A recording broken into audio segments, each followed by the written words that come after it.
வாசிக்கையாக எடுத்து வாசிக்கணும். நம்ம வாசித்த சங்கீதம் 52 அதனுடைய 8வது வசனம். சங்கீதம் 52 அதனுடைய 8வது வசனம். நானும் தேவனுடைய ஆலயத்தில் பச்சையான ஒலிவ மரத்தை போல் இருக்கிறேன். பச்சையான ஒலிவ மரத்தை போல் இருக்கிறேன். தேவனுடைய கிருபையை என்றென்றைக்கும் நம்பி இருக்கிறேன். ஹல்லேலூயா. ஜெபிக்கலாம். ஒரு பாடலை பாடி அன்பாய் மகிமைப்படுத்தி செய்தி நிறைவேற்றும்.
இங்கே அதிகமாய் நேசிக்கிற ஜீவனோட நல்ல தகப்பனே, நல்ல ஆண்டவரை கவலைப்படுவதற்காக நம்ம நன்றியோடு துதிக்கிறோம் தகப்பனே. ஒருவரும் நீதிமான் அல்லாததினாலே அடியே நீ நியாயம் தீர்க்க பிரவேசியாதையும் என்று சொல்லி சங்கீதக்காரனாகி தாவீது சொல்லுங்க. ஆண்டவரே, தேசத்தில் நிற்க தகுதிக்காக கர்த்தர் தகுதிப்படுத்தினதுக்காக நன்றி ஆண்டவரே. இடத்துல வந்திருக்கிற ஒவ்வொருவரையும் ஒப்பு கொடுத்து ஜெபிக்கிறோம் தகப்பனே. ஆண்டவரே, ஒவ்வொருவரோடும் கட்டளை பேசப்படியாக ஜெபிக்கிறோம். இருதயத்திலே கட்டளை அடைக்கப்பட்டிருக்கிற வாசல்கள் இயேசுவின் நாமத்தினாலே திறக்கப்படும்படியாக ஜெபிக்கிறேன் ஆண்டவரே. வார்த்தையை பெற்றுக்கொண்டு ஆண்டவரை வைத்திருக்க முடியாதபடி அதை ஆண்டவரை இருதயத்திலே காத்துக்கொள்ள விடாதபடிக்கு தடையா இருக்கிற பொல்லாத சத்துருவின் கிரியைகளை நசனாகி இயேசுவின் நாமத்தினாலே மூலமாக்கி ஜெபிக்கிறேன்.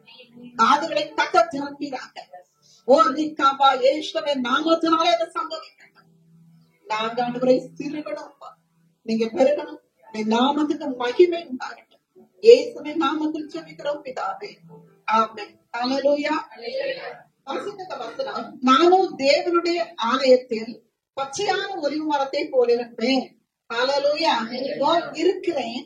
தேவனுடைய கிருபையை என்றென்றைக்கும் நம்பி இருக்கிறேன். ஹல்லேலூயா. தாவீதுடைய வாழ்க்கையை பத்தி எல்லாருக்கும் தெரியும், அப்படிதானே? இதுல ஒரு காரியம் நம்ம புரிஞ்சுக்கலாம். நம்முடைய வாழ்க்கையில நெருக்கங்கள் வரும்போதும், பாடுகள் வரும்போதும், பிரயாசங்கள் வரும்போதும் நம்ம என்ன செய்வோம்? தேவனை என்ன செய்வோம்? சார்ந்து கொள்வோம், அப்படிதானே? ஆனா சந்தோஷமா இருக்கும் போதும், மனமகிழ்ச்சியா இருக்கும் போதும், கர்த்தர் நமக்கு நன்மை செய்யும் போதும் சில நேரத்துல என்ன செய்யறோம்? அந்த விஷயத்துல சந்தோஷப்படுறமே உடைய அதை கொடுத்த தேவனை நம்ம என்ன செய்யறோம்? மறந்து போயிடும். ஏன்னா வசனம் தெளிவா சொல்லுது, என்னை கனம் பண்ணுகிறவனே நானும் கனம் பண்ணுவேன். ஹல்லேலூயா. அவரை எந்த இடத்துல நம்ம உயர்த்தணும்னு சொன்னா, பரலோக ராஜ்யத்துல பிதாவுக்கு முன்பாக அவர் நம்ம உயர்த்துவார். ஹல்லேலூயா. அதை கண்டிப்பா செய்வார். ஆமென். ஹல்லேலூயா. தாவீது ராஜா சொல்றாரு, எனக்கோ அவரை அண்டி கொண்டிருப்பதே நலம். ஹல்லேலூயா. அதே மாதிரி பாஸ்டர் அவ்வளவு உங்ககிட்ட பேசுறாங்க, கத்துறாங்க, சத்தம் போடுறாங்க. எதுக்காக? நீங்க கத்தருக்குள்ளாக வரணும். எதுக்காக? இது நமக்கு தற்காலிகமாக டெம்பரரியா கொடுக்கப்பட்டிருக்கிற லைஃப். இதற்கு பிற்பாடு எனக்காக ஒரு நித்திய ஜீவனை கத்தர் வைத்திருக்கிறார். அவரோடு நான் போய் வாசம் பண்ண வேண்டுங்கிறத அவங்க என்ன செய்யறாங்க? இன்டைரக்டா சொல்றாங்க உங்களுக்கு. அத உங்கள்ட்ட என்ன செய்யறாங்க? கத்துறாங்க, அப்படிதானே? சபையில தூங்க கூடாதுன்னு சொன்னா தூங்குறாங்க, அப்படிதானே? சில விதைகள் எங்க விழுந்துச்சு? வழி இருக்க விழுந்துச்சு, அப்படிதானே? சிலது எங்க விழுந்துச்சு? பானைகளுக்கு இடையில முச்சடிக்கு நடுப்புல விழுந்துச்சு. அப்போ நம்ம எப்படி இருக்கணுமா? நல்ல நிலத்துல விழுந்த விதைகளா இருக்க வேணும். ஹல்லேலூயா. இந்த இருதயமாகிய இந்த நல்ல நிலம், அந்த வார்த்தைகள் எடுத்துக்கொள்ளும் போது அது என்ன செய்யணுமா? பலம் கொடுக்கிறதுக்கு அந்த விதை எப்படி முளைத்து ஒரு பிளான்டா மாறுதோ, அதே மாதிரி விதைக்கப்படுகிற வார்த்தைகள் என்ன செய்யணும்? இருதயத்துல கிரியை செய்யணும். ஹல்லேலூயா. கிரியை இல்லாத விசுவாசம் செத்ததுன்னு சொல்லி வேதம் சொல்லுகிறது. ஹல்லேலூயா. கிரியில நம்ம என்ன செய்யணும்? நம்முடைய வார்த்தைகள் வெளியே மற்றவர்களுக்கு அடையாளம் காட்டணும். யார? இயேசுவை அடையாளம் காட்ட வேண்டும். ஹல்லேலூயா. அப்போ இந்த தாவீதுடைய வாழ்க்கை எடுத்து பார்த்தோம்னு சொன்னா, அவருக்கு பயங்கரமான நெருக்கடிகள். ஹல்லேலூயா. இந்த நெருக்கடிகள்ல அவர் சொல்றாரு, அவர் நன்மை செய்யறதுக்கு பதிலா தீமையை செய்தார்கள். ஹல்லேலூயா. கபடமான பொய்யான வார்த்தைகள் அவர் பேர்ல சொல்லி அவரை எப்படியாவது அழித்து போடணும்னு நினைத்தாங்க. ஏன் தெரியுமா? இவர் எங்க இருந்தார்? ஆடுகளை மேய்த்து கொண்டிருந்தார், அப்படிதானே? இப்ப ஆடுகளை மேய்த்து கொண்டிருக்கிறார். அங்க அவருடைய தகப்பனால அவருக்கு என்ன இல்ல? ஒரு கேர் கிடையாது. சகோதரர்களுக்கு மத்தியில அவங்களுக்கு இவன் கடைசி தானே. அப்ப சகோதரர்களால என்ன செய்யறாரு? நெருக்கப்படுறாரு. எங்க அப்பா அவங்க பிரதேசத்துக்கு கொடுக்கிற ஒரு கனவு யாருக்கு கொடுக்கல? இவருக்கு கொடுக்கல. எல்லாராலையும் நெருக்கப்படுகிற ஒரு சிச்சுவேஷன். அவங்க யுத்தத்துல இருக்கிறாங்க. இவர் என்ன செய்யணும்? அவங்களுக்கு சாப்பாடு கொண்டு கொடுக்கப்படும். இந்த அளவுக்கு அவரை ஒடுக்குறாங்க. ஆனாலும் தகப்பன் அவருக்கு ஒரு பொறுப்பை கொடுத்தார். ஆடுகளை மேய்க்கும்படியான ஒரு பொறுப்பை கொடுத்தார், அப்படிதானே? அப்போ தாவீது ராஜா என்ன பண்ணாரு? ஆடுகளை மேய்க்கிற டைம்ல அவர் என்ன செய்வாரு? கொடுத்த காரியத்தை உண்மையாய் செய்தார். ஹல்லேலூயா. அவர் உண்மையாய் இருந்தனாலதான் கர்த்தர் என்ன செய்யறாரு? அவரை அனைத்து வேறு பிரித்தார். ஹல்லேலூயா. இந்த வேறு பிரித்து அவரை எங்க கொண்டு நிறுத்துறாரு? யார் அவரை ஒடுக்கினாரோ, யார் அவர் ஒரு ஒன்றும் இல்ல, இவையெல்லாம் நத்திங் அப்படின்னு சொல்ற அளவுக்கு நிறுத்தினாங்களோ, அந்த பிரதர்ஸ் முன்னாடி, அந்த தகப்பன் முன்னாடி எனக்கு இன்னும் உனக்கு பிள்ளைகள் இருக்கிறாங்களா அப்படின்னு சொல்லிட்டு தீர்க்கதரிசி கேட்கிறாரு, அப்படிதானே? இல்ல அப்படின்ற மாதிரி சொல்றேன். இல்ல, இன்னும் ஒருத்தர் உனக்கு இருக்கிறான் அப்படின்னு சொல்லிட்டு கர்த்தர் அவங்க பேசி அவரை கொண்டு வர வைக்கிறாரு. அப்ப இவனை நீ அபிஷேகம் பண்ணு சொல்லி கர்த்தர் அவரை தெரிந்தெடுக்கிறார். ஹல்லேலூயா. யார் முன்னாடி ஒடுக்கப்பட்டாரோ, யார் முன்னாடி அவர் அவமானப்படுத்தப்பட்டாரோ, யார் முன்னாடி ஒன்றுமில்லை என்று சொன்னாரோ, அதே இடத்துல கர்த்தர் என்ன செய்யறாரு? அவரை அபிஷேகித்து அவருக்கு ஒரு சிங்காசனத்தை கொடுக்கிறார். ஹல்லேலூயா. இந்த சிங்காசனத்தை பறித்து கொள்ளப்படியாகதான் தாவீது ராஜா நெருக்கப்படுகிறார். ஹல்லேலூயா. அப்போ நம்ம வாழ்க்கையில நெருக்கடி வருது, நமக்கு கஷ்டங்கள் வருதுன்னு சொன்னா நம்ம நினைக்கணும், எனக்காக கர்த்தர் ஒரு சிங்காசனத்தை வைத்திருக்கிறார். நான் கீழ்த்தரமான மகன் அல்ல, கீழ்த்தரமான மகன் அல்ல. என்னுடைய வாழ்க்கை அந்த உலகத்துல வாழ்ற வாழ்க்கையில நம்ம ஒருவேளை அன்றாட தேவைகளுக்கு கஷ்டப்படலாம், நம்ம வேதனைப்படலாம். ஆனா நம்ம நினைக்கணும், இது என்னுடைய வாழ்க்கையில நான் நடக்கிற பாதைகள், எனக்கு தேவன் வைத்திருக்கிற நன்மைகள், இதுல நான் திருப்தியா இருந்து என் தேவன் இந்த உலகத்துல யாராலும் விலை கொடுத்து வாங்காத முடியாத அளவுக்கு ஒரு பெரிய சிங்காசனத்தை கர்த்தர் எனக்காக வைத்திருக்கிறார். அதை பெற்றுக் கொள்ளும்படியாக நான் பண்டைய பொருளை நோக்கி என்ன செய்ய வேண்டும்? ஓட வேண்டும். ஹல்லேலூயா. அப்படி அந்த ஓட்டத்துல ஓடுகிற வேளையிலே நமக்கு நெருக்கடி வரதான் செய்யும், பாடுகள் வரதான் செய்யும், பக்கத்துல இருக்கிறவங்க நெருக்கதான் செய்வாங்க. ஆனா நான் மட்டும் என்ன செய்யணும்? பந்தய பொருளை நோக்கி, என் இலக்கை நோக்கி நான் தொடர வேண்டும். ஹல்லேலூயா. அந்த நெருக்கடியில இருக்கும் போதும் தாவீது ராஜா சொல்றாரு, என்ன செய்யல, என்ன ஒரு பொருட்டா என்ன மதிக்கல. ஆனா எனக்கு ஒன்றே ஒன்று மட்டும் தெரியும், நான் ஜீவனுடைய தேசத்துக்காக, ஹல்லேலூயா, ஜீவனுடைய தேசம் இது, கர்த்தர் வாசம் பண்ணுகிற நித்திய ஜீவனை கொண்டிருக்கிற அவர் என்னைக்கு உயிரோடு இருக்கிற அவரோடு கூட வாசம் பண்ணுகிற இடம். ஹல்லேலூயா. அந்த இடத்தை நான் என்ன செய்ய வேண்டும்? பிடித்து கொள்ள வேண்டும். ஹல்லேலூயா. இந்த உலகத்துல நெருக்கும் போதுதான் சொல்றாரு, நானும். ஹல்லேலூயா. தேவனை சொல்ற, இதோ தேவனை தன் பலனாக எண்ணாமல் தன் செல்வ பெருக்கத்தை நம்பி தன் தீவினை வளர்த்து கொண்ட மனுஷன் இவன் தான் என்பார். உலகத்துல மனுஷனை நம்பி போன நாட்களை விட்டு எவ்வளவு கத்தரிடத்துல திரும்புகிறோமோ அப்ப கத்தர் ஐஸ்வர்யத்தை தருவார். ஹல்லேலூயா. அதனால அந்த இடத்துல ஆண்டவன் என்ன செய்ய மாட்டான்? ஒரு நாளும் வேதனைகளை கூட்ட மாட்டான். ஹல்லேலூயா. ஆசீர்வாதம் ஐஸ்வர்யத்தை தரும். ஹல்லேலூயா. அதனோட அவர் வேதனையை போட்டார். ஹல்லேலூயா. அப்போ இந்த காரியங்களை நெருக்கப்படுகிற போது அவர் சொல்றாரு, நானோ, ஹல்லேலூயா, நானோ தேவனுடைய ஆலயத்திலே பச்சையான ஒலிவ மரத்தை போல இருக்கிறேன். ஹல்லேலூயா. இந்த பச்சையான ஒலிவ மரத்தை பற்றி பார்க்கும்போது, இந்த பச்சையான ஒலிவ மரம் எங்க இருக்கு? தேவாலயத்துல இருக்கு. யாருக்கு பச்சையான ஒலிவ மரம்? நீங்களும் நானும் தான். அப்ப தாவீது சொல்றாரு, நானும் தேவனுடைய ஆலயத்தில் பச்சையான ஒலிவ மரத்தை போல இருக்கிறேன். ஹல்லேலூயா. இந்த ஒலிவ மரத்துக்கு 2 தன்மைகள் உண்டு. ஹல்லேலூயா. இந்த ஒலிவ மரம் 2 தன்மைகளை உடையது. ஒன்று என்னன்னா, பாக்குறதுக்கு எப்படி இருக்கும்? பச்சை கலர்ல இருக்கும், அப்படிதானே? அந்த லீப் பச்சை கலர்ல இருக்கும், அப்படிதானே? 2வது, நீங்க அந்த லீப் எடுத்து கையில வச்சு பாத்தீங்கன்னா நல்ல திக்னஸா இருக்கும். இங்க ஒலிவ மரம் இல்ல, எல்லாரும் இந்த ஒலிவ மரத்துடைய அந்த லீப்ப பாத்தீங்கன்னா அதுல திக்னஸா இருக்கும். அது வந்து திடத்தன்மையை குறிக்கிறது. ஹல்லேலூயா. இந்த ஒலிவ மரத்துடைய அந்த இலைய மற்ற சாத இலைகளை நீங்க எடுத்து பாத்தீங்கன்னா கையில வச்சு நசுக்கும் போது அது என்ன செய்யும்? நசுக்கி அது ஒரு டைப்ல போகும், அப்படிதானே? ஆனா இந்த ஒலிவ மரத்துடைய இலைய வந்து நீங்க வந்து எடுத்து பாத்தீங்கன்னா ஒடியும் போது அதுல இருந்து என்ன வரும் தெரியுமா? லைட்டா அதனுடைய ஆயிலி மாதிரி அந்த வாட்டர் கண்டென்ட் அதுக்கு வரும். ஹல்லேலூயா. அதனாலதான் தாவீது சொல்றாரு, நானும் தேவனுடைய ஆலயத்தில் பச்சையான ஒலிவ மரத்தை போல இருக்கிறேன். ஹல்லேலூயா.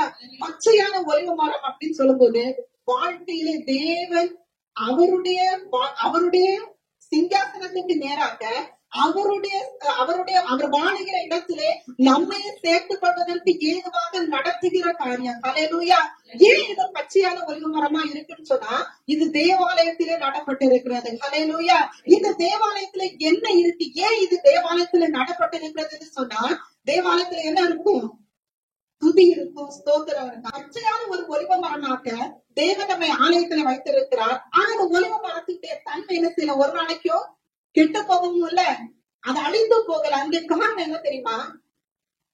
இந்த தேவனுடைய ஆலயத்துல நம்ம ஆராதிக்கும் போது வெளிப்படுத்தின விசேஷம் 22வது அதிகாரம் அவருடைய 1-2 வசனங்கள் சொல்லுகிறது, தேவனும் ஆட்டுக்குட்டியானவருமாக வீற்றிருக்கிறவருடைய சிங்காசனத்திலிருந்து ஒரு நதி புறப்பட்டு வர கண்டு அதனுடைய 2 கரைகளிலும் 12 மாதமும் பலன்களை கொடுக்கும் ஜீவ விருட்சம் இருந்தது என்று சொல்லி அறிகிறோம். ஹல்லேலூயா.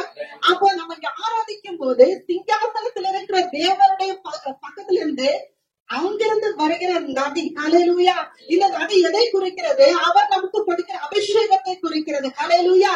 இந்த அபிஷேகம் இறங்க ஆண்டவருடைய பரலோகத்துல 2 ஒலிவ மரங்கள் இருக்கு. இது என்ன செய்வாங்க? ஓயாம அதுக்கு என்ன செய்வாங்க?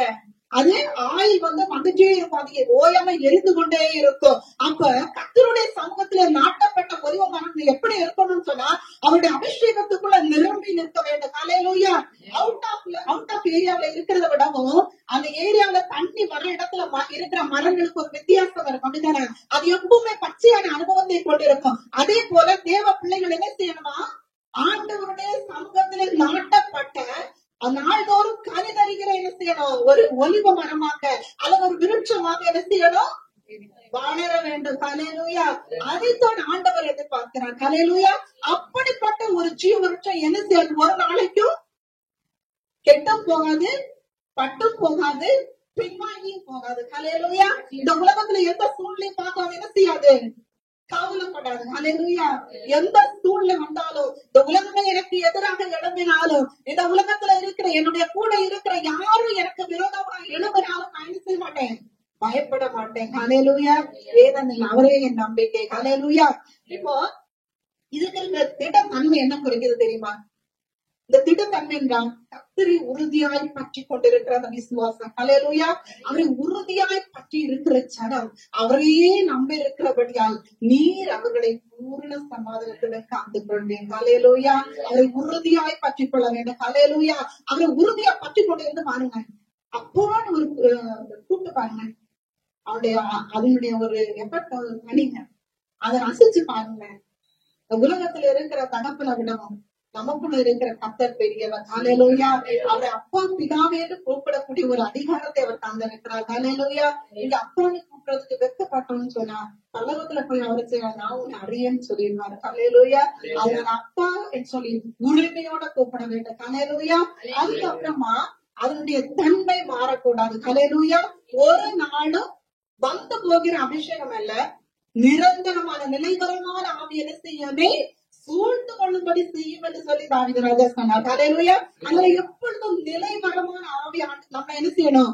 சூழ்ந்து கொள்ளும்படியாய் கர்த்தரிடத்துல என்ன செய்யணும்? நம்ம கேட்டுக்கொண்டே இருக்க வேண்டும். அதுக்காக தான் ஜெபிங்க, பைபிள் வாசிங்க, கர்த்தரோடு இருங்க. நம்ம கர்த்தரோடு இருந்தோம்னு சொன்னா கர்த்தர் நம்மோடு இருப்பாருன்னு சொன்னா தூங்க விட மாட்டார். ஹல்லேலூயா. சபையில தூங்க விட மாட்டார், வீட்டுல தூங்க விட மாட்டார், வீட்டுல அப்படியே சமணம் போட்டு உட்கார விட மாட்டார். எழுப்பி பிரகாசின்னு சொல்வார். ஹல்லேலூயா. அவருக்காக பிரகாசிக்கும்படியாய் மாற்றுவார். ஹல்லேலூயா. எந்த பிள்ளை கர்த்தருக்காக எழுப்பி பிரகாசிக்கிறோ அந்த பிள்ளையுடைய வாழ்க்கை பிரகாசிக்கும். ஹல்லேலூயா. அவருடைய சுற்றுச்சூழல் பிரகாசிக்கும், அவருடைய சபை பிரகாசிக்கும். ஹல்லேலூயா.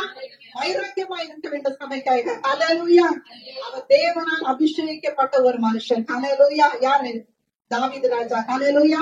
அவர் தேவனோடு ஒன்றி இருந்தார் எப்பொழுதும். அதனால அவருக்கும் இருக்கிற தேவனுக்கும் இருக்கிற நெருக்கம் என்ன செய்யல? விட்டு போகல. ஹல்லேலூயா. அப்படி விட்டு போகாமல் அவரோடு கூட இருக்கும் போது நம்முடைய வாழ்க்கையில இருக்கிற என்ன மாறும்? கலக்கங்கள் மாறும், பயம் மாறும், விரக்தி. நான் எதுக்காக உலகத்துல வாழ்றேன், ஏன் உலகத்துல வாழணும்னா அப்படி நினைத்த நாட்கள் உண்டு. சில நேரம் வந்துச்சு. ஆனா உடனே முழங்கால் போடுவேன், பிசாசே நீ இன்னும் ஒரு நாளும் ஜெயிக்க முடியாது. என் அப்பா அந்த உலகத்தை உன்னையும் ஜெயித்தவர். அவர் என் கூட இருக்கிற வரைக்கும் அவர் ஒரு நாளும் தோல்வியிலே நான் விட மாட்டேன். ஹல்லேலூயா. அந்த அளவுக்கு நம்ம அப்பாவுக்காக வைராக்கியமாய் வரத்தோடு. ஹல்லேலூயா. அந்த அளவுக்கு கத்தலுக்குள்ள நம்ம என்ன செய்யணும்? நெருங்கி கொண்டே இருக்கணும். அவர் நம்ம அன்பினால நம்ம என்ன செய்யறாரு? கட்டி இழுக்கிறாரு. அப்படின்னா கயிறு பார்த்திருக்கீங்கல்ல, கயிறு எப்படி இருக்கும்? முறுக்கி முறுக்கி முறுக்கி அப்படியே அதுக்கு ஒரு லூப் இருக்கும், அதுக்கு ஒரு விட்டு போகும். நம்ம கட் பண்ணாதான் கயிறு செய்யும் விட்டு போகுமே ஒழிய அதுக்கு ஒரு லூப் கண்டினியூஷனா இருந்துட்டே இருக்கும். அதே மாதிரி கர்த்தருக்கும் நமக்குள்ள இருக்கிற அந்த ஐக்கியம் என்ன செய்யணுமா? முறுக்கி கட்டணும். எப்படி அவருடைய அன்பு நம்ம எப்படி நினைக்குதோ அதே மாதிரி நம்ம அன்பு அப்பான்னு சொல்லும் போது, இன்னைக்கு ஆராதிக்கும் போது இந்த வார்த்தைகளை கேட்கும் போது கண்ணுல இருந்து கண்ணீர் வந்துச்சு. ஸ்தோத்திர பலின்னு சொல்லும் போது அந்த அளவுக்கு அவர் எல்லா ஸ்தோத்திரத்துக்கும் எல்லா மகிமைக்கும் பாத்திரரே, எல்லா கணத்துக்கும் பாத்திரரே, எல்லா மகிமைக்கும் பாத்திரரே, எல்லா கணத்துக்கும் பாத்திரரே. எதிர்பார்க்கிறாங்க. நம்ம அவருக்கு கொடுக்க வேண்டிய கணக்கு அவர் எதிர்பார்க்கிறார். அது ஒரு நாள் சொல்றாரு, என் மகிமையை ஒருவருக்கு கொடு, என்னுடைய துதி யாருக்கு விட்டு கொடுக்க மாட்டேன், விக்கிரமங்களுக்கு விட்டு கொடுக்க மாட்டேன். அதுல வைராக்கியமா இருக்கிற கர்த்தர். ஹல்லேலூயா. அதை பிடிக்கிற வரைக்கும் உங்களை என்ன செய்ய மாட்டாரு? விட மாட்டான். ஹல்லேலூயா. சில நேரத்துல நம்ம யோசிப்போம், ஏன் என்னுடைய சூழ்நிலை எப்படி மாறிக்கிடுதுன்னு சொல்லி யோசிப்போம். ஆனா ஆண்டவர் சொல்றாரு, வர வேண்டிய இடத்துல நீ வர்ற வரைக்கும் நான் என்ன செய்ய மாட்டேன், விட மாட்டேன். சில நேரம் ஆண்டவர் பிடிக்கிறபடி அப்படியே இருக்கும். ஒரு வாட்டி என்ன செய்வாரு? தூண்டில் போட்டு இழுத்து பாப்பாரு. தூண்டில் அப்புறம் மீன் என்ன செய்யும் தெரியுமா? வலை போட்டு பாப்பாரு. வலையிலேயே துணி சாடி போடுறது என்ன செய்வாங்க தெரியுமா? அது நடி அந்த வாட்டர் லீக் ஆகி போற வழியா லீக் ஆகி போயிட்டு போனதுக்கு வரும் வெட்டி போட்டுருவாங்க. வெட்டி பிடிக்க வேண்டிய சூழ்நிலைக்கு கர்த்தர் நம்ம என்ன செய்ய மாட்டாங்க, அனுமதிக்க மாட்டார். அதுக்கு நம்மளும் என்ன செய்யக்கூடாது, சான்ஸ் கொடுக்க கூடாது. ஹல்லேலூயா. இப்போ அவருடைய ஆலய பிரகாரங்களில் இருக்கிற பிள்ளைகள் எப்படி இருப்பாங்க, செழிப்பா இருப்பார்கள். ஹல்லேலூயா. ஆனா ஏன் நம்ம வாழ்க்கையில நம்ம நினைக்கிறோம், நான் நல்லா இல்ல, என் வாழ்க்கை நல்லா இல்ல, எனக்கு ஆசீர்வாதம் இல்ல, நான் இப்படி இருக்கிறேன், என் ஜீவியத்துல நான் நினைக்கிற காரியங்கள் நடக்கல அப்படின்னு சொல்லி நினைக்கிறோம்னு சொன்னா, ஏன் நினைக்கிறோம்? ஏன்னா நம்ம உலகத்தை பாக்குறோம், கத்தரை மறக்கிறோம். கத்தரை பார்க்கிறோம்னு சொன்னா இதுல நமக்கு ஒண்ணுமே இல்லாம தோணும். 2 காரியங்கள் தேவன் செய்வது நம்முடைய வாழ்க்கையில காட்டுகிறார். என்னென்ன காரியங்கள், ஏன் நம்முடைய வாழ்க்கையில இப்படி நடக்குது அப்படின்னு சொன்னா, நாம சில நேரங்கள கர்த்தருடைய வழியை விட்டு விலகி தேவன் விரும்பாத காரியங்களை நாம் செய்வதன் மூலமாக நம்முடைய வாழ்க்கையில என்ன செய்யறது, இழப்புகள் வருகிறது. ஹல்லேலூயா. ஹல்லேலூயா. எரேமியா தீர்க்கதரிசியின் புத்தகம் 2வது அதிகாரம் 13வது வசனங்களை வாசித்தோம்னா, என் ஜனங்கள் 2 தீமையான காரியங்களை செய்தார்கள். 1, ஜீவ கண்ணீராக்கி என்னை விட்டு விட்டார்கள். 2, வெடிப்பான தொட்டிகளினால் தங்கள் கண்ணீரை நிரப்பினார்கள். ஹல்லேலூயா. ஜீவ கண்ணீராக்கி அவரை நம்ம விட்டு விட்டோம்னு சொன்னா அவர் என்ன செய்வார், அவரை நம்ம விட்டோம்னு சொன்னா அவர் நம்மள என்ன செய்வார், விட்டு விடுவார். ஆனா விட்டு விட்டாலும் கூட திரும்பி நம்மளை தேடி தேடி சுற்றி சுற்றி வந்துட்டே தான் இருப்போம். ஏன்னா நம்முடைய இருதயம் திரும்புற வரைக்கும் காத்திருப்பாங்க. ஹல்லேலூயா. அப்படி ஆண்டவருடைய சமூகத்தை விட்டு நம்ம என்ன செய்யக்கூடாது, ஒரு நாளைக்கும் விலகி போகக்கூடாது. 2, வெடிப்பான தொட்டிகள். ஹல்லேலூயா. ஏன் வெடிப்பான தொட்டிகளா மாறி போகுது தெரியுமா? நம்ம நினைக்கிறோம் நம்முடைய வாழ்க்கையில ஆசீர்வாதமா இருக்கிறோம், ஆனா எல்லாமே பர்ஃபெக்டா தான் உருவாக்கி வச்சா, ஆனா சில நேரங்கள்ல அந்த வெடிக்கிற காரியம் என்ன தெரியுமா, உலகத்தினுடைய பின்னால நம்ம போறதுனால நம்முடைய பாத்திரம் வெடிப்பாய் மாறி போகிறது. ஹல்லேலூயா. இந்த வெடிப்பான பாத்திரத்தை கர்த்தர் இந்த நாளிலே நிரப்ப போகிறார். ஹல்லேலூயா. எப்படி? பரிசுத்த ஆவி என்கிற அச்சாரத்தினாலே நிரப்ப போகிறார். ஹல்லேலூயா. இதை ஒரு நாள் நம்ம என்ன செய்யக்கூடாது, பேக்ஸ்லைடிங் போகக்கூடாது. ஹல்லேலூயா. விட்டு பின்வாங்கி போகக்கூடாதுன்னு கர்த்தர் சொல்லுகிற காரியம். இன்றைக்கு நீங்க ஆண்டவர் சமூகத்துல ஒப்பு கொடுத்து கர்த்தருடைய சமூகத்தை பிடித்துக் கொண்டீங்கன்னு சொன்னா, இந்த பொட்டலான கிணறு, ஹல்லேலூயா, நோவாவுடைய பெட்டகத்துக்கு கீழாக இருந்த எத்தனை ஊற்றுகள் எழும்பினதுன்னு தெரியாது. ஆனா நகைத்தாங்க, பரிகசித்தாங்க. ஆனா வேலை வந்தபோது எப்படி மதகுகள் திறக்கப்பட்டதோ அதே போல இந்த நாளிலே கர்த்தருடைய சமூகத்திலே நீங்கள் ஒப்பு கொடுத்து, ஓ என்னுடைய வாழ்க்கையில ஆசீர்வாதம் தடையாய் போய் கொண்டு நிற்கிறது, நான் கர்த்தருக்குள்ளாக இருக்க வேண்டிய நிலை விட்டு மாறி போனது நிமித்தமா இது சம்பவித்தது என்று ஒப்பு கொடுக்கிற தேவ பிள்ளைகளுடைய வாழ்க்கையிலே, ஓ இந்த பொட்டலான தொடர்ச்சியான அனுபவத்தை கர்த்தர் எடுத்து மாற்றுவார். அதுல இருந்து ஒரு ஜீவ ஊற்று புறப்படும் என்று கர்த்தர் சொல்லுகிறார். ஹல்லேலூயா. இதுல இருந்து ஜீவ ஊற்று புறப்படும். அநேக பானம் படும்படியாக, அநேகத்தில வந்து பானம் பண்ணும்படியாக இந்த சபையில சிலரை கர்த்தர் பயன்படுத்துவார். அதுக்குள்ள அங்க ஒரு கயிறு போடப்படணுங்க, அதை கோரி எடுக்கணும், மற்றவர்களுக்கு கொண்டு கொடுக்கும்படியாக இந்த நாளிலே கர்த்தர் பயன்படுத்த சித்தமாய் இருக்கிறார். ஒப்பு கொடுக்கிற தேவ பிள்ளைகள் இந்த நாளிலே கர்த்தர் அபிஷேகத்தினால நிரப்புவார். ஹல்லேலூயா. ஹல்லேலூயா. கர்த்தர் பயன்படுத்துகிற பாத்திரங்கள் வித்தியாசமா இருக்கும். ஹல்லேலூயா. அவர் ஒருபோதும் ஒருவரையும் தள்ளாத தேவன். ஹல்லேலூயா. ஹல்லேலூயா. ஹல்லேலூயா. எப்படி இந்த காரியத்தை கர்த்தர் செய்வார், எப்படி இந்த காரியத்தை கர்த்தர் செய்வார்? எப்பொழுது நம்ம கர்த்தரை தேடி வருகிறோமோ, எப்பொழுது கர்த்தரிடத்துல நான் உணர்ந்து மன்னிப்பு கேட்டு, ஆண்டவரே என் வாழ்க்கை இப்படிதான் இருக்கு, ஆண்டவரே என்னுடைய வீட்டுக்கு முன்பாக ஒரு கிணறு இருந்தா அதுக்குள்ள தண்ணி இல்லைன்னா எனக்கு எவ்வளவு வருத்தமா இருக்குமோ, அதே போல என்னுடைய வாழ்க்கையில நான் நினைக்கிற காரியங்கள் எல்லாம் வெறுமையாய் மாறி வெட்டாந்தரையாய் காணப்படுகிறது. நான் எட்டி எட்டி பார்க்க என்னைக்கு தண்ணி வரும், என்னைக்கு அதுல இருந்து ஒரு தண்ணி நான் எடுத்து ஒரு தட்டு குடிங்க அப்படின்னு சொல்லி நினைக்கிறேன். ஆனாலும் என்னுடைய வாழ்க்கையில ஒரு நாள் கூட நான் நினைக்கிற காரியம் நடக்காமல் போகிறது. எப்ப நீங்க நான் நினைக்கிறது நடக்கணும்னு சொல்லி நினைக்கிறத நீங்க விட்டு வெளியே வந்து உங்களுடைய சித்தம் என் வாழ்க்கையில நிறைவேறணும் ஆண்டவரேன்னு சொல்லி ஒப்பு கொடுக்கிறீங்களோ, அந்த நாளிலே கர்த்தர் உங்களை நிரப்புவார். ஹல்லேலூயா. கர்த்தர் பயன்படுத்துவார். ஹல்லேலூயா.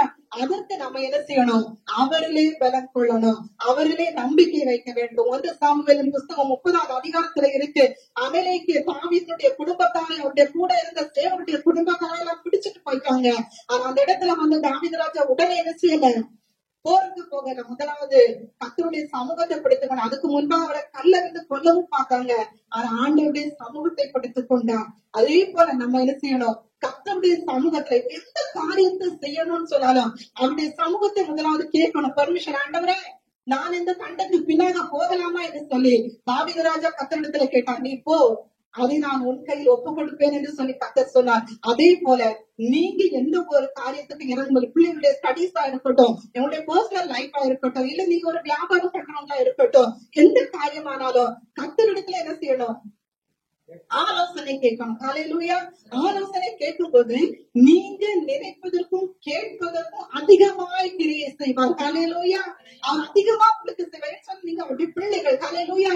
நாம அவருடைய பிள்ளைகளா இருக்கிறாங்க, கேட்க வேண்டிய ஒரு அதிகாரத்தை அவர் நமக்கு தந்திருக்கிறார். நமக்கு தெரியும் நமக்கு என்ன தேவைன்னு. ஆனா நம்ம கேட்போம் என்று சொன்னார், அவர் என்ன செய்வார்? ஆசையா செய்வார். ஹல்லேலூயா. அப்படி ஆண்டவருடைய சமூகத்துல நம்ம கேட்கிறவங்களா இருக்க வேண்டும். இவர் கேட்டா கர்த்தர் சொன்னார், நீ போ, நான் உன் கையில ஒப்பு கொடுப்பேன்னு சொன்னார். அவர் சகலத்தையும் இழந்து போல எல்லாவற்றையும் என்ன செய்தார்? திருப்பி கொண்டு வந்தார். ஹல்லேலூயா. அதே போல நம்முடைய வாழ்க்கையில எதை இழந்து போய் கொண்டிருக்கிறோமோ, எதை இழந்து போய்விட்டோமோ, நிறைய வருஷங்கள் ஆயிடுச்சு கர்த்தாவே, என் வாழ்க்கையில இந்த நன்மை வரும்னு நான் எதிர்பார்த்தேன். ஆனா இன்னைக்கு வரைக்கும் என் வாழ்க்கையில என்ன இல்ல? அந்த ஆசீர்வாதம் இல்லை. ஆனால் தடை போட்டிருக்க அந்த ஆசீர்வாதத்தை எப்படி ஒரு பொட்டல் கிணற்றுக்குள்ளே தண்ணீர் வெளியே வரவிடாதபடிக்கு அதை அந்த மண் அடைத்து அப்படியே வெட்டாந்தரையா மாற்றி கொண்டிருக்கிறதோ, அதே போல அந்த இடத்துல இருக்கிற எல்லா தடைகளை கர்த்தர் மாற்றி ஒரு புது நீரோட்டை கர்த்தர் வெளியே கொண்டு வருவார். ஹல்லேலூயா. அது சீக்கிரமாய் சம்பவிக்கும். அதை கர்த்தர் செய்வேன் என்று சொல்கிறார். ஆனால் செய்வேன் என்று சொன்னவர் செய்கிறதற்கு நாம் இடம் கொடுக்க வேண்டும். ஹல்லேலூயா. நாம் இடம் கொடுக்க வேண்டிய காரியம் தேவனோடு இருக்கிற உறவு. அவரோட நம்ம பற்றி இருக்கணும், அவரை துதிக்க நம்ம ஆராதிக்கணும், நமக்குள்ள அந்த ஃப்ளோ வந்துட்டே இருக்கணும். கர்த்தரோட கூட இருக்கிற அந்த அபிஷேகம் நமக்குள்ள என்ன செய்யணும்? பெருகி கொண்டே இருக்கணும். ஒவ்வொரு நாளும் பெருக பெருக பெருக பெருக எதெல்லாம் உங்களுடைய வாழ்க்கையில நடக்காதுன்னு சொல்லி பிசாசு கங்கணம் கட்டி கொண்டிருக்கிறாங்க, அந்த காரியத்தை கர்த்தர் என்ன செய்வார்? நமக்காக செய்வார். ஹல்லேலூயா. சூழ்நிலைகளுக்கு ஒரு மாற்றத்தை கர்த்தர் தருவார். அவர் என்ன செய்யணும்? பற்றி கொண்டிருக்கணும். அவரோடு கூட இருக்கிற ஒரு அந்த விசுவாசத்தை விட்டு ஒரு நாள் இந்த உலகத்தின் பின்னால நம்ம என்ன செய்யக்கூடாது? போகக்கூடாது. அப்படி இருக்கும்போது கர்த்தர் என்ன செய்வார்? நம்மை ஆசீர்வதிப்பார். ஹல்லேலூயா. அப்போ அப்படி இருக்கிற பிள்ளைகளை என்ன செய்வாங்களா? சங்கீதம் 84 7வது வசனத்துல இருக்கு, அவர்கள் பலத்தின் மேல் பலன் அடைந்து சியோனிலே தேவ சந்நிதியில் வந்து காணப்படுவார்கள். ஹல்லேலூயா. தேவ சந்நிதியிலே கூட்டி சேர்க்க வேண்டும் என்பதுதான் ஆண்டவருடைய சித்தமாய் இருக்கிறது. ஹல்லேலூயா. நம்ம நோவாவுடைய லைஃப் எடுத்து பார்க்கணும்னு சொன்னா எல்லாருக்கும் தெரியும். ஆதியாகமம் 6வது அதிகாரத்துல இருக்கு. நோவா தேவனோடு கூட இருந்த மனுஷன், தேவனோடு சஞ்சரித்து கொண்டிருந்த மனுஷன். ஆனா தேவன் ஒரு கட்டளை கொடுக்கிறார், நீ பேழையை உண்டாக்கு என்று சொல்லி. நான் சீக்கிரமா முடிக்கிறேன். பேழையை உண்டாக்கு என்று சொல்லி ஆண்டவர் சொல்லுகிறார். ஆனா ஆண்டவருடைய சித்தத்தின்படி அவர் என்ன அளவு கொடுத்தாரோ அதே அளவின்படி என்ன செய்தாரு? பேழை கட்டினார். இன்னைக்கு அந்த அளவுக்கு ஒரு பேழையை கட்டி என்னென்னவோ பாக்குறாங்க. இதுதான் ஆண்டவர் சொன்ன அளவின்படி கட்டல நோவா பேழைன்னு சொல்லி ஒண்ணு உருவாக்கி இருக்கிறாங்க. அதுல என்ன மாடல் ஆண்டவர் கொடுத்தாரு அதையும்படி செய்து வச்சிருக்காங்க. இன்னைக்கு போய் எல்லாரும் விசிட் பண்ணிட்டு வந்துட்டு இருக்காங்க. அந்த அளவுக்கு நீ அறிவியல் பெருகி போச்சு. ஆனாலும் கர்த்தருடைய அதுல ஒரு சின்ன மாற்றமாவது இல்லாம இருக்காங்க. அப்படிதானே? ஆண்டவர் கொடுத்தது ஒரு மனுஷன் அதை என்ன செய்ய முடியாது, ஒரு நாளைக்கும் ஓவர் கம் பண்ணி கர்த்தருக்கு மேல வர முடியாது. ஹல்லேலூயா. இந்த நோவா பேழை என்ன செய்யறாங்க? கட்டுறாங்க. அப்படிதானே? இந்த பேழை என்பது எதை குறிக்கிறதுன்னு சொன்னால் கர்த்தரை குறிக்கிறது. ஹல்லேலூயா. இந்த நாட்களிலே பேழை கட்டப்பட்டு கொண்டே இருக்கிறது. நோவா என்ன செய்தார்? பேழையை கட்டிக்கொண்டு என்ன செய்தாரு? பிரசங்கம் பண்ணி கொண்டே இருந்தாங்க. எப்படியாவது இந்த ஜனங்கள் ரட்சிக்கப்பட வேண்டும், ரட்சிக்கப்படணும், எப்படியாவது இவங்க ஆண்டவருடைய சமூகத்துல இந்த பேழைக்குள்ள வர வேண்டும் சொல்லி நோவா பிரசங்கமும் பண்ணினாரு, பேழையும் கட்டினாரு. இந்த நாட்கள்ல என்ன செய்யப்பட்டிருக்கு? பேழை திறந்த வண்ணமா இருக்கு, கட்டப்பட்டு பேழை திறந்த வண்ணமா இருக்கு. பிரசங்கமும் நடந்து கொண்டிருக்கிறது. இதோ சீக்கிரமாய் வருகிறேன் என்று சொன்ன தேவன் வருவதற்கு தாமதிக்கிறான்னு சொன்னா இந்த பேழைக்குள்ளே பிரவேசிப்பதற்கு அநேக தகுதி உள்ளவனாய் இருந்தோம். ஆண்டவரை விட்டு வழி விலகி பின்மாற்றத்துக்கு போய் கொண்டிருக்கிறார்கள். தேவனை அறிந்த அறியாதவர்கள் போல இருக்கிறார்கள். தேவனை அறிந்த விக்கிரகங்களுக்கு தங்களை ஒப்பு கொடுத்து அதற்கு முன்பாக தன்னுடைய பிள்ளைகளை தீக்கடக்க பண்ணி அவருடைய குமாரர்களை பலி கொடுக்கிறதான ஒரு காலகட்டத்தில் வாழ்ந்து கொண்டிருக்கிறோம். என்னை கேட்கிற தேவ பிள்ளையே, உங்களுடைய உத்தரவாதம் என்ன? இதனால் தேவன் உங்களுக்காக வைத்திருக்கிற உரிமை என்ன? இதை நீங்கள் எப்படி தேவனுக்காக செய்ய போகிறீர்கள்? கர்த்தருடைய வருகை தாமதிக்கிறது என்று சொன்னார். நாம இன்னும் செய்ய வேண்டிய காரியம் நிறைய இருக்கிறது. அவருக்காக, என் அப்பாவுக்காக நான் என்ன செய்ய வேண்டும்? நான் என்ன செய்யணும்? என் அப்பா எதுக்காக இந்த உலகத்துல எனக்காக ரத்தம் சிந்தனாரு? நான் ஒரு சுயநலவாதியா இருக்கக்கூடாது. ஏன்னு சொன்னா எனக்குள்ள இருக்கிறது கர்த்தர். இந்த கர்த்தரை நான் என்ன செய்யணும்? மற்றவங்களுக்கு கொடுக்கிறவங்களா மாற வேணும். எப்படி நான் கொடுப்பேன்னு சொன்னா எனக்குள்ள இருந்து ஒரு ஃப்ளோட்டிங் வரணுங்க, ஒரு ஃப்ளோயிங் வரணும். அந்த ஃப்ளோயிங் வர விடாதபடிக்கு குறுக்க எப்படி அணையை கட்டி தண்ணியை காத்து வைத்திருக்கிறார்களோ அதே போல இந்த நாளிலே பிசாசு பெரிய பெரிய காரியங்களை தேவ பிள்ளைகளுக்கு முன்பாக கொண்டு தடைகளை கொண்டு வந்து கொண்டிருக்கிறார். இந்த தடைகளை மாற்ற உங்களால முடியும். ஹல்லேலூயா. அதை தேவ நினைத்தீங்கன்னு சொன்னா அதனுடைய தடைகளை எல்லாம் விடுவித்து ஒரு புதிய ஒரு வழியை கட்ட திறக்கும்படியாக அவர் சித்தமாயிருக்கிறார். நாம் அவனுடைய சித்தத்துக்கு ஒப்பு கொடுப்போம்னு சொன்னா கர்த்தர் சொல்லுகிறார், நோவாவின் நாட்களில் எப்படி நடந்ததோ அதே போல மனுஷகுமாரன் வரும் காலத்திலும் நடக்கும். ஹல்லேலூயா. அப்படி நடக்காம இருக்கிறதற்கு அப்படி நடப்பதற்கு முன்பாக கர்த்தர் எல்லாரையும் பேழைக்குள்ளாக கூட்டி சேர்க்கிற காலம். ஹல்லேலூயா. அந்த பேழைக்குள்ள நம்ம என்ன செய்யணும்? பிரவேசிக்கும் போது அநேகர் என்ன செய்யணும்? அதுக்குள்ளாக கூட்டி சேர்க்கிற ஒரு பொறுப்பை கர்த்தர் தந்திருக்கிறார். இந்த பேழை என்ன செய்துச்சு? இருந்த இடம் வெட்டாந்தரையா இருந்துச்சு. அவர்கள் அந்த பேழை உண்டாக்கும் போது எல்லாரும் என்ன செய்திருப்பாங்க? பரிகசித்து பையன புத்தி இல்லாதவனா, அறிவு இல்லாதவனா இருக்கிறியே, யாராவது இந்த இடத்துல இன்னைக்கு கப்பல் எங்க கட்டுறாங்க? நீர் எங்க, அதாவது கடல் எங்க இருக்கோ அது பக்கத்துலதான் வச்சு என்ன செய்வாங்க? கட்டுவாங்க. அப்பதான் அதை கரெக்டா என்ன செய்ய முடியும்? தண்ணிக்குள்ள கொண்டு விட முடியும். ஆனா நோவா பேழை கட்டின இடம் அது வெட்டாந்தரையில இருந்து பேழை கட்டுறப்ப வந்து கிண்டல் பண்ணுவாங்க மாட்டாங்களா? இவங்களுக்கு கிண்டல் பண்ணிட்டுதான் இருக்கிறாங்க. ஆனா அவர் அதை பொருட்படுத்தல. தேவனுடைய சித்தத்தை மாத்திரம் தான் எங்க வச்சிருந்தாரு, மனசுல வச்சிருந்தாரு. அதனாலதான் நோவாவின் பெட்டகம்னு சொல்லிட்டு இன்றைக்கு வரைக்கும் வசனத்துல இருந்து பலரால் பேசப்படுகிறது. ஹல்லேலூயா. அதனால உங்களுடைய வாழ்க்கையிலும் தேவன் வெளிப்பட வேண்டும். இது என் குமாரன், இது என் குமாரத்தி என்று கர்த்தரால் நாம சொல்லப்பட வேண்டும் சொன்னா இந்த உலகத்துக்கு நம்முடைய செவியை சாய்க்காதீங்க. சிலர் சொல்லுவாங்க, நீ எதுக்காக சபைக்கு போற, இங்க வான்னு சொல்லி கூப்பிடுவாங்க. ஆனா எதையுமே காண வாங்காம தேவ சபையில வந்து இருக்கிற ஒரே ஒரு காரியம் ஆண்டவர் அங்கீகரிக்கிறார். ஹல்லேலூயா. அதிலே தேவன் பிரியமாயிருக்கிறார். அதை நீங்க செய்யும் போது கர்த்தருடைய நாமம் மகிமைப்படும். இந்த பேழையை அடைக்கும்படியாக தேவன் சித்தம் கொண்டார். பேழை அடைபட்டு போனது. எங்கெல்லாம் பரிகசித்தாங்களோ அந்த இடத்திலிருந்து தான் நீரூற்று உண்டானது. பேழை விட்டாந்தரையில் இந்த பேழை என்ன செய்து கிளம்ப ஆரம்பித்தது. அதனுடைய பின்பால இருந்து பரிகசித்தவங்க எல்லாரும் என்ன செய்வாங்க? அழிந்து போனாங்க. என்னை கேட்கிற தேவ பிள்ளைகளே, அழிந்து போவதற்காக அல்ல நம்மை கர்த்தர் வைத்திருக்கிறார். இந்த உலகத்துல அவரோடு கூட அவர் சிந்தின ரத்தம் ஒரு நாளும் வீண் போக கூடாது. அந்த ரத்தம் இன்றைக்கு இந்த உலகத்துல பேசிக் கொண்டிருக்கிறது. பலரை அதுக்குள்ளாக கொண்டு நரைத்தடுக்கும்படியாக கர்த்தர் நம்மை வைத்திருக்கிறார். அதை நம்ம செய்யாம இருப்போம் என்று சொன்னால் நமக்கு ஐயோ என்று வேதம் சொல்லுகிறது. ஹல்லேலூயா. அதை செய்யும்படியாக கர்த்தர் நம்மை வைத்திருக்கிறார். நோவாவுடைய பேழை எழுப்பி கிளம்பி புறப்பட்டு போயிட்டே இருந்துச்சு. கர்த்தர் நோவாவை ஒரு குறிப்பிட்ட நாட்கள் வருஷம் தாண்டும் போது நினைவு கொண்டார். நினைவு கொண்டனால முதலாவது அவர் என்ன எடுத்து வெளியே விட்டார்? ஒரு காகத்தை தானே விட்டாரு. ஒரு காகம் வெளியே போயிடுச்சு. அதுல செய்யல, ஒரு புறாவை வெளியே விட்டார். அது போயிட்டு ஒரு என்ன எடுத்துட்டு வந்துச்சு? ஒலிவ இலைய கொத்திட்டு வந்துருச்சு. அப்படிதானே? இந்த பேழை வந்து பேழையிலே அடைபட்டு போன உள்ளே இருந்த நோவாவும் குடும்பமும் தேவனுடைய ரகசிய வருகையை குறிக்கிறது. ஹல்லேலூயா. இந்த ரகசிய வருகையிலே நோவாவின் குடும்பம் எப்படி அந்த பேழையில இருந்து காப்பாற்றப்பட்டார்களோ அதே போல ஆண்டவருடைய ரகசிய வருகை சம்பவிக்கும். பேழை இன்னும் திறந்த வண்ணமாய் இருந்து கொண்டிருக்கிறது. அவருடைய ரகசிய வருகை காலத்திலே இந்த பெட்டகம் அடைபட்டு போகும். அந்த பெட்டகம் அடைபட்டதற்கு பின்பாடு ஆண்டவருடைய இரண்டாம் வருகைக்கு முன்பாக இந்த உலகத்திலே மகா கொடிய வாதைகளும் உபத்திரவங்களும் உண்டாகும். இந்த உபத்திரவம் எதை குறிக்கிறது? இந்த உலகத்திலே மேலே வானத்திலிருந்து இறங்கி வந்த தண்ணீரும் இந்த பூமியிலிருந்து எழுப்பி வந்த அந்த தண்ணீரும் சேர்ந்து இந்த பேழையை எழுப்பின போது அங்க இருந்த ஜனங்கள் எல்லாம் மடிந்து போனாங்க.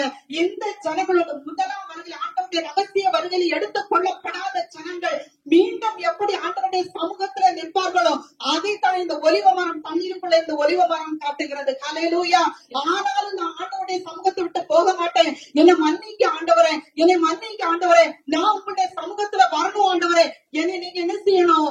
ஏற்றுக்கொள்ளணும், என்னை மன்னிங்கன்னு சொல்லி கடைசி வரைக்கும் நிலை நிற்கவரை ரட்சிக்கப்படுவான் என்று சொல்லி வேதம் சொல்லியபடி இந்த ஒலிவ மரம் எப்படி இவ்வளவு அடி உயர தண்ணீருக்குள்ள முன்னாடி இந்த ஒலிவ மரம் நின்னுச்சு. ஆனாலும் ஒலிவ மரத்துடைய தன்மை மாறவே இல்லை. ஹல்லேலூயா. இந்த புறா எடுத்து கொண்டு வந்த அந்த ஒலிவ இலை அப்படியே இருந்துச்சு. அவனுடைய தன்மை மாறாதபடிக்கு அது அழுகியும் போகல, கெட்டும் போகல. அவனுடைய தன்மை மாறாதபடிக்கு எப்படி அந்த புறா எடுத்துக்கொண்டு வந்ததோ அதே போல ஆண்டவர் தம்முடைய பரஸ்திய வருகையில, இரண்டாம் வருகையிலே, அந்த உபத்திர காலகட்டத்திலே ரட்சிக்கப்பட்ட வேறவருக்கு அப்பொழுது ஆண்டவருக்காக நிற்கிற தேவ பிள்ளைகளை இந்த ஒலிவ மரத்திலிருந்து அந்த இலையை கொண்டு கிள்ளி கொண்டு வந்த புறாவை போல கர்த்தர் கடைசி நாட்களிலே நம்முடைய தேவ பிள்ளைகளை, மீண்டும் கடைசியா தேவனுக்காக நிற்கிற தேவ பிள்ளைகளை சேர்த்து கொள்ள போகிற காலம் வரும்போது இந்த புறா பரிசுத்த ஆவியானவருக்கு ஒப்பாகவும் இந்த ஒலிவ இலை கடைசி வரைக்கும் நிலைநிற்கிற தேவ பிள்ளைகளை காட்டுகிறது. கடைசியாக தேவன் அப்படி வந்து தம்முடைய பிள்ளைகளை சேர்த்து அப்படியே ஆண்டவரோடு கூட சேர்த்து கொண்டு கூட காலம் வரும். ஹல்லேலூயா.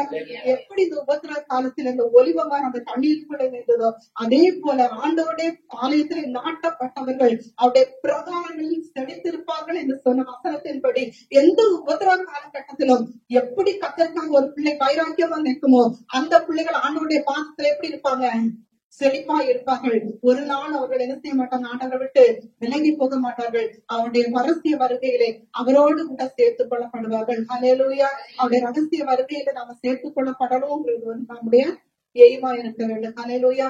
எல்லாரும் ஆண்டவருடைய சமூகத்துல இடம்பெறாம அவர் கிருபையினாலே நம்மை நிரப்புகிறோம். ஹல்லேலூயா. நானும் தேவனுடைய கிருபையை நம்பி இருக்கிறேன். என்றைக்கும் அவருடைய கிருபையை நான் காத்து பண்ணுவேன்.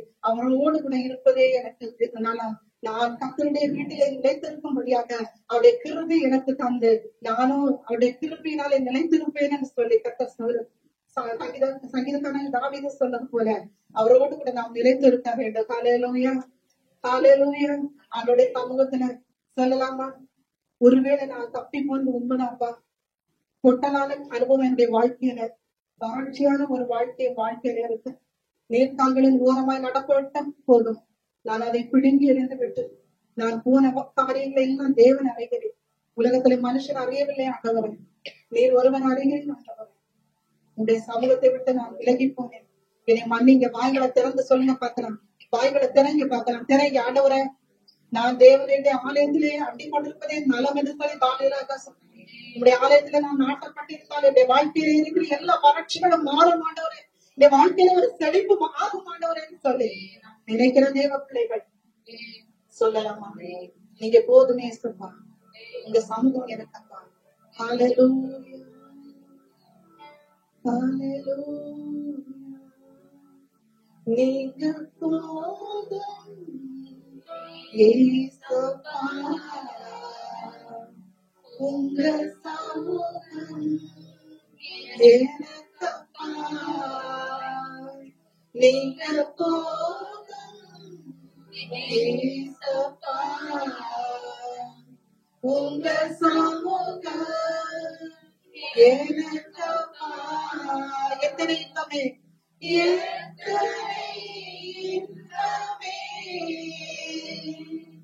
உங்க சமூகமே, எத்தனை இன்பமே உங்க சமூகமே. உள்ளமும் உடலுமே உமக்காய் என்பதே. இந்த உள்ளமும் உடலுமே உமக்காய் என்பதே. நீங்க போதும், நீங்க போதும். உள்ளத்துல சொல்லுங்க பார்க்கலாம். எனக்கப்பா, நீங்க போதும் ஏசப்பா, உங்க சமூகம் எனக்கப்பா. முதுகலை தருகிறேன், முதுகலை தருகிறேன்,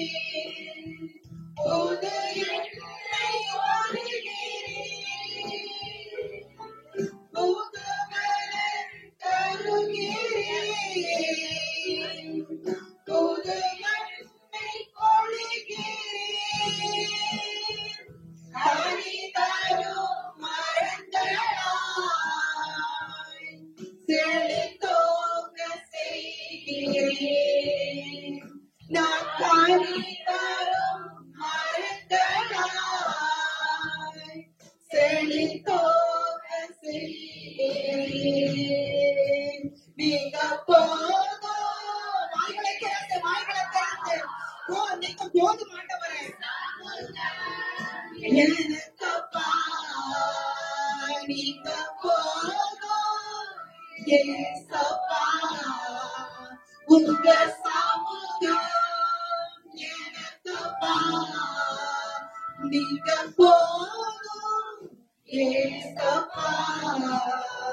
உங்க சமூகம் எனக்கப்பா. இருதயத்திலே ஆண்டவரை செம்மையான வழிகளிலே உண்மை ஆண்டவரை பற்றி கொண்டு நடக்க, ஆண்டவரை உண்மை அன்பு செய்து நடக்க, உமோடு கூட ஐக்கியத்தை ஆண்டவரை வைத்துக் கொள்ள கத்திர ஒரு கிருபை கொண்ட கத்தாவை சபை ஆண்டவரே கத்தாவை பாஸ்டமாக்காய் ஜெபிக்கிறோம். ஆண்டவரே அருமை தம்பிக்காய் ஜெபிக்கிறோம். மகனை கத்த ஆசீர்வதி, மகனை ஆசீர்வதி கத்தாவே. ஓ ஹalleluya கத்தாவே. ஆண்டவரே ஹalleluya கத்தாவே கொடுத்த புரியத்துக்காய் ஸ்தோத்திரம் ஆண்டவரே. இன்னும் எடுத்த பிரயோஜனப்படுத்தும் தேவைகளை சந்தியும் ஆண்டவரே. ஊழிய பாதைகளில் இன்னும் வளர்ச்சியை காணபடியாய் செய்யும். மன பாரங்கள் மன பிரயாசங்கள் எல்லாவற்றையும் தேவனாக இருக்கிறீர் ஆண்டவரே.